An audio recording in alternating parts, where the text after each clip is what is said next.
जय हिंद दोस्तों। जैसा कि आज है आपका 11 अगस्त को आपका एसएससी CHSL का एग्ज़ाम था, जो कि फर्स्ट शिफ्ट का आपका जो एग्ज़ाम है आपका समाप्त हो गया है। तो फर्स्ट शिफ्ट की आज के जी के वीडियो में हम लोग देखेंगे कि आज के आपके क्या क्या जी के प्रश्न जो कि पूछे गए थे। तो चलिए वीडियो को स्टार्ट करते हैं फ्रेंड्स, बिना किसी तरीके। PDF टेलीग्राम पर हो जाएगा, टेलीग्राम पर मिल जाएगा। टेलीग्राम का लिंक डिस्क्रिप्शन में दिया गया है, आप लोग जाकर वहाँ से जल्दी से 11,000 सब्सक्राइबर जो कि करवा दीजिए।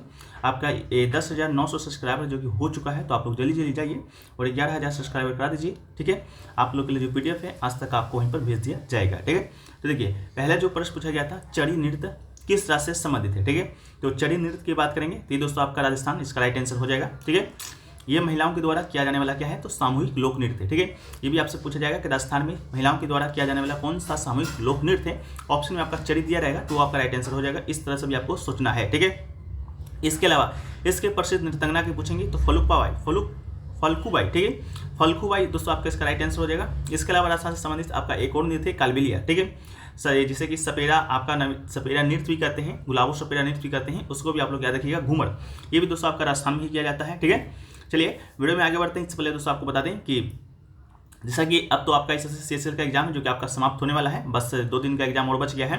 तो अब तक का जितने भी एसएससी ने 2023 में एग्जाम कंडक्ट करवाए हैं, जैसे कि एसएससी CGL का एग्जाम कंडक्ट हुआ अभी हाल ही में 39 शिफ्टों में।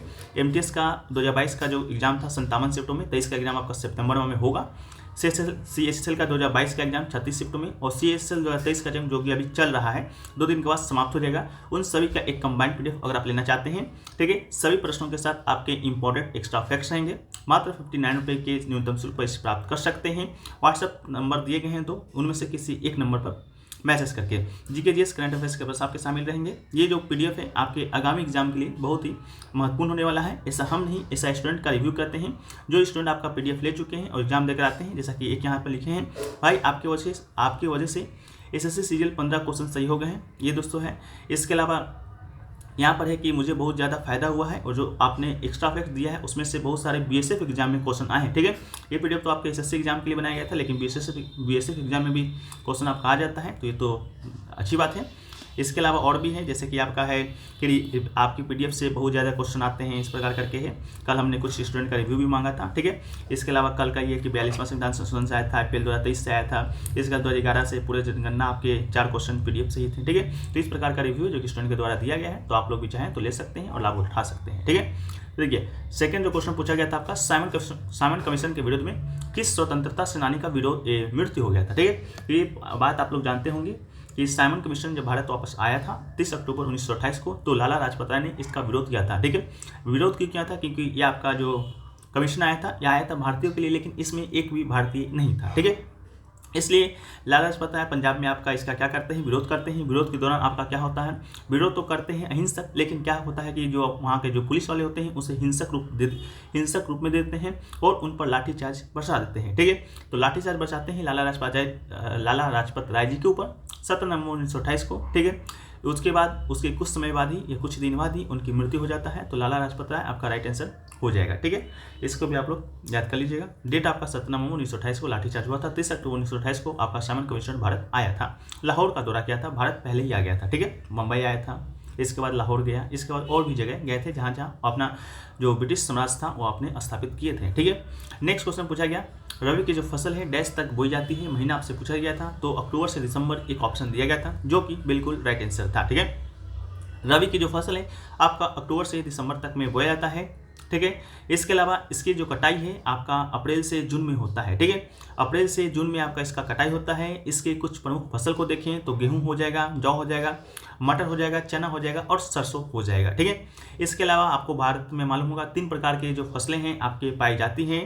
ठीक है, आपके 3 प्रकार के जो फसलें हैं आपका पाया जाता है, जैसा कि एक तो आपका रबी फसल हो गया, एक आपका जायद फसल हो गया, जो कि आपका मार्च जुलाई में बोया जाता है। ये दोस्तों पिछले शिफ्टों में पूछा गया था कि जायद जो फसल है वो दोस्तों आपका 4 स्टेटमेंट दिया गया था, पूछा गया था इनमें से कौन सा स्टेटमेंट आपका गलत था।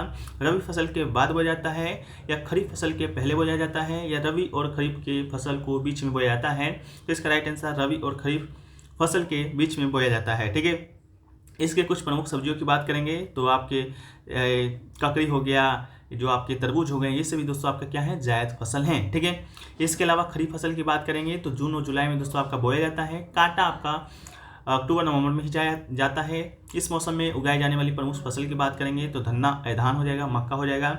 इसके अलावा ज्वार, बाजरा, अरहर, मूंग, उड़द, कपास, जूट, मूंगफली और सोयाबीन हो जाएगा। ठीक है, ये दोस्तों आपका खरीफ और रबी और जायद फसल से संबंधित कुछ एक्स्ट्रा फैक्ट्स हैं। ठीक है, नेक्स्ट क्वेश्चन पूछा गया कि आपका 2022 में किस कुचिपुड़ी नर्तंगना को पद्मश्री अवार्ड से सम्मानित किया गया था। ठीक है, तो इसका जो राइट आंसर है आपका गदाम पद्मा रेड्डी। ठीक है, गदाम पद्मा रेड्डी इसका राइट आंसर हो जाएंगे। इनको 2022 में कुचिपुड़ी के क्षेत्र में योगदान के लिए आपका पद्मश्री अवार्ड से सम्मानित किया गया था। ठीक है, तो आप लोग याद कर लीजिएगा गदाम पद्मा रेड्डी।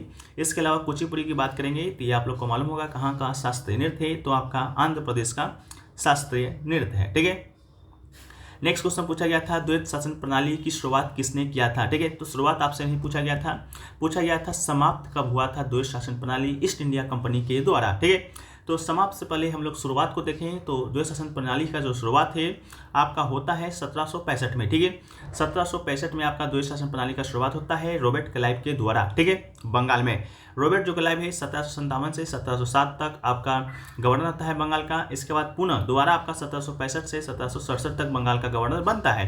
1757 में जो आपका प्लासी का जो युद्ध है जो कि इतिहास में एक महत्वपूर्ण स्थान रखता है, वो दोस्तों आपका इसी के कार्यकाल में हुआ था, जो कि सिराजुद्दौला के खिलाफ कंपनी की सेना का नेतृत्व किया था। ठीक है, इसके अलावा इसको समाप्त कब किया गया था तो 1772 में इसे समाप्त किया गया था। किसके द्वारा किया गया था तो वारेन हेस्टिंग के द्वारा किया गया था। ठीक है, तो शुरुआत और समाप्ति दोनों आप लोग को याद रखने की जरूरत है। ठीक है, नेक्स्ट क्वेश्चन पूछा गया एशियन खेल का जो शुरुआत है किस देश में हुआ था। एशियन खेल का शुरुआत की बात करेंगे फ्रेंड्स, एशिया खेल का जो पहला संस्करण है 1951 में। ठीक है, 1951 में खेला गया था, वो अपने देश भारत की राजधानी नई दिल्ली में खेला गया था। ठीक है, तो आपका कब खेला गया था 1951 में, कहाँ खेला गया था भारत में कहाँ खेला गया था दिल्ली में। ठीक है, इसके अलावा साल 1951 के संस्करण को आधिकारिक तौर पर पहले एशियाई खेल के रूप में माना जाता है। एशियाई खेल 1951 के पदक तालिका को देखें हम लोग तो जापान आपका फर्स्ट रैंक पर था, जिसने 24 स्वर्ण 21 रजत 15 कांस्य के साथ टोटल 60 पदक अपने नाम किए थे। अपना देश भारत की बात करेंगे तो सेकंड स्थान पे था, 15 स्वर्ण 16 रजत 29 कांस्य और टोटल पदक आपका 51 जीता था। उस प्रकार ईरान आपका थर्ड पे, सिंगापुर 4 पे, फिलीपींस आपका 5 पर रहा था। ठीक है, नेक्स्ट क्वेश्चन पूछा गया, उससे पहले आपको बता दें कि 2022 का जो एशियाई खेल है वो दोस्तों आपको सितंबर-अक्टूबर 2023 में होना है, जो कि कहाँ होना है हांगजू चीन में होना है। इसको भी याद रखिएगा क्योंकि आपका आगामी खेल प्रतियोगिता है जिसमें आपका पहली बार जो हमारा जो भारतीय क्रिकेट है वो भी भाग ले रहा है, जिसके कप्तान ऋतुराज गायकवाड़ को नियुक्त किया गया है। ठीक है, तो क्रिकेट का भी जो इस बार जो प्रतियोगिता होगा एशियाई खेल में भारत की तरफ से भाग लिया जाएगा। ठीक है, तो 2022 का आपका अक्टूबर 2023 में होना है। इसके अलावा अगला कब होगा, अगला 2026 में होगा। कब कहाँ पर होगा तो आपको नागोया जापान में होगा। ये जो खेल है ओलंपिक की तरह ही हर 4 साल के बाद खेला जाता है। ठीक है, नेक्स्ट क्वेश्चन पूछा गया कि सुनील छेत्री का जो स्थान है कितना है। ठीक है, 2023 में शायद आपसे पूछा गया था। तो सुनील छेत्री की बात करेंगे तो ऑल टाइम गोल स्कोरर की सूची में, ठीक है, ऑल टाइम गोल स्कोरर की सूची में चौथे स्थान पर है। लेकिन अगर आपसे सक्रिय गोल स्कोरर की सूची में पूछा होगा तो आपका तीसरा स्थान हो जाएगा। क्वेश्चन के अनुसार इसका राइट आंसर कर लीजिएगा, बाकी हम लोग को भी बताइएगा कि इसका क्वेश्चन क्या पूछा गया था। नेक्स्ट क्वेश्चन पूछा गया कि चुंबक के अंदर चुंबकीय क्षेत्र रेखाओं की दिशा क्या होती है। ठीक है, तो दक्षिण ध्रुव से उत्तरी ध्रुव, इसका आपका क्या हो जाएगा राइट आंसर हो जाएगा। चुंबकीय क्षेत्र रेखा एक ऐसी काल्पनिक रेखा है जो कि किसी भी बिंदु पर उस समय स्पर्श रेखा दिक् स्थान में उस बिंदु पर चुंबकीय क्षेत्र की दिशा होती है। ठीक है, चुंबकीय क्षेत्र रेखाएं उत्तरी ध्रुव से शुरू होती है, चुंबक के बाहरी दक्षिण ध्रुव में समाप्त होता है। लेकिन चुंबक के अंदर चुंबकीय क्षेत्र रेखाएं दक्षिण ध्रुव से शुरू होता है और दक्षिणी ध्रुव पर उत्तरी ध्रुव पर समाप्त होता है। तो अंदर चुंबकीय क्षेत्र की रेखाएं पूछा गया था, तो राइट आंसर दक्षिण से उत्तर आपका हो जाएगा। ठीक है, नेक्स्ट क्वेश्चन पूछा गया था निंद्रा रोग किस विषाणु के कारण होता है। तो निंद्रा जो रोग है वो दोस्तों आपका एक विषाणु के कारण, जीवाणु के कारण नहीं होता है, ये आपका प्रोटोजोआ के कारण होता है। ठीक है, कौन से प्रोटोजोआ के कारण होता है तो ट्रिपेनोसोमियासिस। ठीक है, ट्रिपनोसोमियासिस अफ्रीकी एक आपका प्रोटोजोआ है, उसके कारण आपका निंद्रा रोग होता है और संक्रमित तत्से मक्खी के काटने के माध्यम से भी होता है। ठीक है, नेक्स्ट क्वेश्चन पूछा गया था कि भारत ने 2023 में, ठीक है, 2023 में किस रोग को खत्म करने का टारगेट है जो कि लिया है। ठीक है, 2023 तक पूछा गया था या 2023 में पूछा गया था, इसमें थोड़ा सा कंफ्यूजन है, लेकिन हम लोग बात करेंगे 2023 में किस रोग को खत्म करने का टारगेट लिया है, तो सिकल सेल एनीमिया, ठीक है, सिकल सेल एनीमिया यानी कि शॉर्ट फॉर्म में कहें तो एनीमिया रोग को ये खत्म करने का जो प्रयास है आपका भारत ने लिया है, ठीक है। कब तक? 2047 तक, ठीक है। इसका जो ऐलान है 2023 के बजट में हुआ था केंद्रीय मंत्री निर्मला सीतारमण जी के द्वारा, ठीक है। इसके अलावा 2025 तक की बात करेंगे, किस रोग को खत्म करने का भारत ने उठाया है, तो 2025 तक आपका जो तपेदिक है, जिसे कि हम लोग शॉर्ट फॉर्म में टीबी कहते हैं, उसको खत्म करने का लक्ष्य जो कि निर्धारित किया है भारत ने। इसके अलावा नेक्स्ट क्वेश्चन पूछा गया था एनडीपी इक्वल टू क्या, ठीक है। एनडीपी इक्वल टू मतलब net domestic product equal to क्या, ठीक है, जो जीडीपी माइनस डिप्रेसिएशन, इसका राइट आंसर हो जाएगा। बात करें एनडीपी का तो आपका नेट डोमेस्टिक प्रोडक्ट हो जाएगा। जीडीपी की बात करेंगे तो ग्रोस डोमेस्टिक प्रोडक्ट हो जाएगा। और डिप्रेसिएशन की बात करेंगे तो depreciation of capital assets such as equipment, vehicles, housing and more, ठीक है। नेक्स्ट क्वेश्चन पूछा गया था आपका मैच द फॉलोइंग करने के लिए आया था। 4 राज्यों के नाम दिए गए थे और 4 राज्यों के पर्व के नाम दिए गए थे, यानी कि त्योहार के।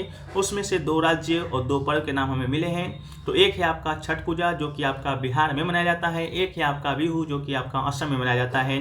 बिहू के बारे में कल के 4th शिफ्ट में ही हमने विस्तारपूर्वक चर्चा किया था कि बिहू एक साल में असम में 3 बार मनाया जाता है।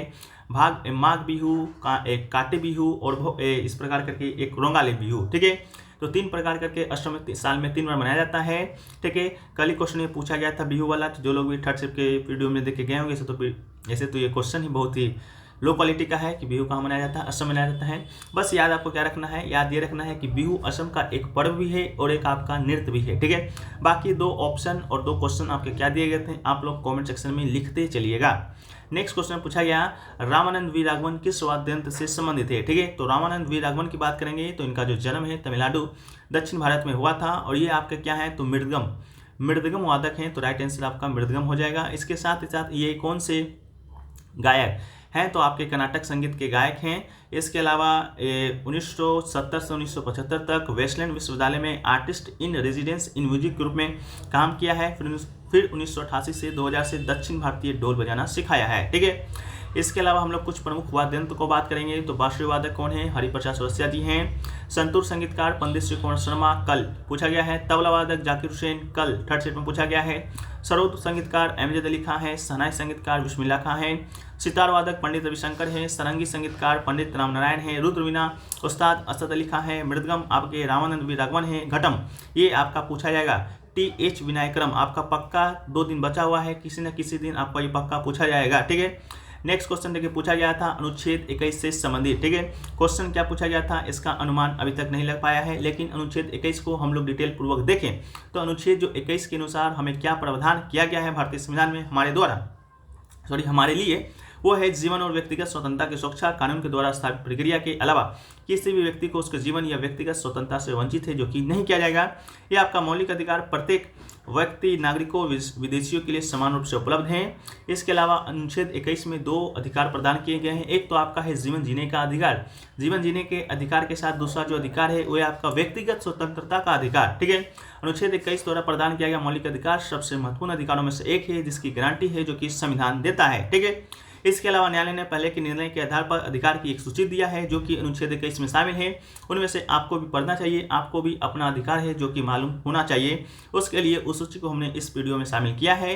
वो सूची है आपका एकांतता का अधिकार, ठीक है। एकांत रहने का अधिकार, विदेश जाने का अधिकार, आश्रय का अधिकार, एकांत कारावास के विरुद्ध अधिकार, सामाजिक न्याय, आर्थिक सशक्तिकरण का अधिकार, हथकड़ी लगाने के ठीक खिलाफ, हिरासत में मौत के खिलाफ का अधिकार, विलंबित निष्पादन के विरुद्ध अधिकार, डॉक्टरों की सहायता का अधिकार, सार्वजनिक फांसी के विरुद्ध अधिकार, संस्कृति विरासत का संरक्षण, प्रदूषण मुक्त जल और वायु का अधिकार, प्रत्येक बच्चे को पूर्ण विकास का अधिकार और स्वास्थ्य एवं चिकित्सा सहायता का अधिकार। ये सभी जो अधिकार हैं आपके अनुच्छेद 21 के अंतर्गत ही है जो कि न्यायालय के द्वारा दिए गए हैं, ठीक है। इसके अलावा भी आपका और भी अधिकार होंगे जो कि हम शामिल नहीं कर पाए होंगे, जैसे कि आपका एक शिक्षा का अधिकार है, एक आपका विचाराधीन कैदियों की सुरक्षा का अधिकार है। तो ये सभी जो अधिकार है आपका अनुच्छेद 21 के अंतर्गत ही आता है।